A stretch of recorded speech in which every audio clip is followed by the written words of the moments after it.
अब question number 6 में आ जाओ। क्वेश्चन नंबर 6 क्या बोल रहा है कि if A and B are idempotent matrices and if A and B commute then prove that A B is also idempotent. सबसे पहले क्या बोला, गिवन क्या है, गिवन है कि A and B matrix idempotent है। दूसरा इन्फॉर्मेशन क्या गिवन है, ए एंड बी कम्यूट कर रहा है। इसका मतलब क्या होगा, A B is equal to B A. तो हमें प्रूफ क्या करना है, हमें ये प्रूफ करना है कि A B is also idempotent. ठीक है, तो फिर हम शुरू हो जाते हैं। सॉल्यूशन नंबर 6, पहले जो गिवन है उसको लिख लेते हैं। ए आइडेम्पोटेंट है तो A square is equal to A, B idempotent है तो B square is equal to B, A B commute कर रहा है तो A B is equal to B A. ये तीन इन्फॉर्मेशन तो हमारे पास गिवन है। ठीक है, क्या प्रूफ करना है हमें, A B is also idempotent. तो हमें प्रूफ करना है कि ए बी आइडेम्पोटेंट है, तो हमें फाइनली क्या प्रूफ करना है, A B square is equal to A B. अगर हमने ए बी स्क्वायर को ए बी के इक्वल प्रूफ कर दिया तो यहाँ से हमें क्या कंक्लूजन मिला, A B is also idempotent matrix. तो हमने ले लिया ए बी स्क्वायर। ठीक है, अब यहाँ पे इसको हम कैसे लिख सकते हैं, कुछ बच्चा क्या करेगा यहाँ पे, इसको ऐसे लिख लेगा ए स्क्वायर बी स्क्वायर, तो बच्चे फिर गलत हो जाएगा। ये मैंने कई बार बोला है, फिर अभी बोल रहा हूँ कि मैट्रिक्स जो है उसमें आप यूजुअल जो एल्जेब्रिक कैलकुलेशन है वो आप यूज़ नहीं कर सकते हो। A B whole square is not equal to A square B square. ठीक है, तो ए बी स्क्वायर को आप लिखोगे कैसे, ए बी स्क्वायर को लिखोगे A B into A B, ऐसे लिखोगे। ठीक है, तो फिर इसको क्या लिख सकते हो, ए, इसको एक साथ क्लब किया बी ए इंटू बी। अब बी ए को क्या लिख सकते हो, ए बी। क्यों लिख सकते हो, because A and B commute कर रहा है, तो बी ए को लिख दिया हमने ए बी इंटू बी। तो ये क्या हो गया, A into A is A square, ये B into B is B square. अब ए स्क्वायर किसके इक्वल है, ए के, बिकॉज ए आइडेम्पोटेंट है। बी स्क्वायर किसके इक्वल है, बी के, बिकॉज बी आइडेम्पोटेंट है। तो फाइनली हमें क्या मिला, A B square is equal to A B. तो यहाँ से हमें क्या पता चला, this implies that AB is also an idempotent matrix। तो यहाँ से भी ये क्वेश्चन नंबर 6 आई होप आपको क्लियर होगा, कोई डाउट नहीं होगा। अब दूसरा क्वेश्चन नंबर 7 में आपसे क्या पूछ रहा है, इसको जरा देखो ध्यान से।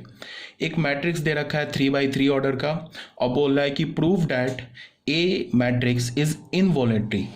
तो इनवॉलेटरी प्रूफ करने का क्या मतलब है कि हमें ए स्क्वायर इज इक्वल टू ए दिखाना है। तो तुम अगर इसका स्क्वायर लोगे ना इस मैट्रिक्स का, तो खुद से ए के इक्वल आ जाएगा, तो हेंस प्रूफ हो जाएगा। तो इसको आप खुद से कर लेना, do it yourself. Question number 8 में देखो, proof that is a nilpotent matrix. ये हमें क्या प्रूफ करना है कि एक निलपोटेंट मैट्रिक्स है। ठीक है, तो अब मेरी बात को सुनो। अगर क्वेश्चन होता कि check that this matrix is nilpotent, या ऐसे होता find whether this matrix is nilpotent और नॉट, तो हम पहले क्या करते, सबसे पहले हम उसका डिटर्मिनेंट निकालते।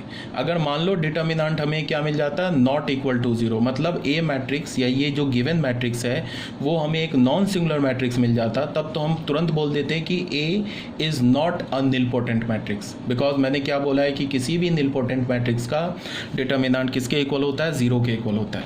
लेकिन यहाँ क्या बोल रहा है इस क्वेश्चन में, कि बोल रहा है कि prove that this matrix is nilpotent. यहाँ तो प्रूफ करने के लिए बोल रहा है ना, तुमको तो ऐसा नहीं कि तुम्हें क्वेश्चन में बेवकूफ़ बना रहा है कि निलपोटेंट है नहीं और तुमसे बोल रहा है कि नहीं तुम प्रूफ कर दो। ऐसा तो नहीं है ना, क्वेश्चन है, इसका मतलब कि क्वेश्चन सही है। मैंने तो कई बार तुम लोगों को बोल रखा है कि क्वेश्चन कभी गलत नहीं होता है। ठीक है, याद रखना इस बात को हमेशा। हाँ, क्वेश्चन में मिस प्रिंट हो सकता है, क्वेश्चन में डेटा जो होगा वो इनकम्प्लीट हो सकता है, बट क्वेश्चन गलत नहीं होगा। ऐसा नहीं कि हमने किसी क्वेश्चन को सॉल्व किया और हमारा आंसर नहीं निकला तो हमने बोल दिया क्वेश्चन इज़ इनकरेक्ट। तो ऐसा होगा तब तो बहुत आसान हो गया। तो फिर दुनिया के हर एक क्वेश्चन को हम पता है कि हम नहीं सॉल्व कर पाएंगे, नहीं पढ़ोगे तो नहीं सॉल्व कर पाओगे, तो हर एक क्वेश्चन गलत हो जाएगा। तो ऐसा कुछ नहीं है। मेरे कहने का ये मतलब है कि अगर किसी क्वेश्चन में बोल रहा है कि प्रूफ डैट, तो उसका मतलब कि वो निलपोटेंट है। तो यहाँ पे हमें डिटर्मिनेंट वैल्यू चेक करने की ज़रूरत नहीं है। तो हम सिंपली क्या करेंगे, इस मैट्रिक्स को ए मैट्रिक्स मानेंगे और फिर ए टू द पावर 2 निकालेंगे, फिर ए टू द पावर 3 निकालेंगे, ए टू द पावर 4 निकालेंगे। मान लो ए टू द पावर 3 पर ये एक नल मैट्रिक्स मिल गया, तो प्रूफ हो गया कि this matrix is a nilpotent matrix. ठीक है, पहली बार जिस पावर पे नल मैट्रिक्स मिला वो पावर क्या हो जाएगा, इस मैट्रिक्स, इस निलपोटेंट मैट्रिक्स का इंडेक्स हो जाएगा। ठीक है ना, तो ये भी अभी बता रखा है। मान लो कि a⁻³ पर ये क्या मिल गया, हमें नल मैट्रिक्स मिल गया, तो 3 इंडेक्स हो जाएगा। ठीक है, ये भी क्वेश्चन आप कर लेना खुद से। अब क्वेश्चन नंबर 9 पर आ जाओ। Find whether this matrix is nil potent और नॉट। चेक करो कि निल पोटेंट है कि नहीं।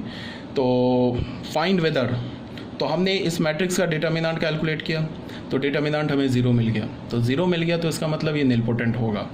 तो निल पोटेंट होगा तो फिर हमने इसका कैलकुलेट किया, a² निकाला। अगर मान लो ये नॉट इक्वल टू 0 मिलता, तब तो हम यहीं पे इसको बोल देते a is not, this matrix is not a nil potent matrix, तब तो क्वेश्चन यहीं पे ख़त्म हो जाता। अब यहाँ पे हमने a² निकाला। a² देखो, आप मैट्रिक्स को मल्टीप्लाई कर सकते हो, तो a² आपने निकाला तो वो क्या मिल गया, हमें नल मैट्रिक्स मिल गया। अब a² नल मैट्रिक्स मिला तो a³ भी नल मैट्रिक्स मिलेगा, a⁴ भी नल मैट्रिक्स मिलेगा। 2 से तुम जितना भी बड़ा पावर लोगे सब पे वो नल मैट्रिक्स होगा, ठीक है ना। तो इसका अगर प्रूफ हो गया कि this matrix is a nil potent matrix.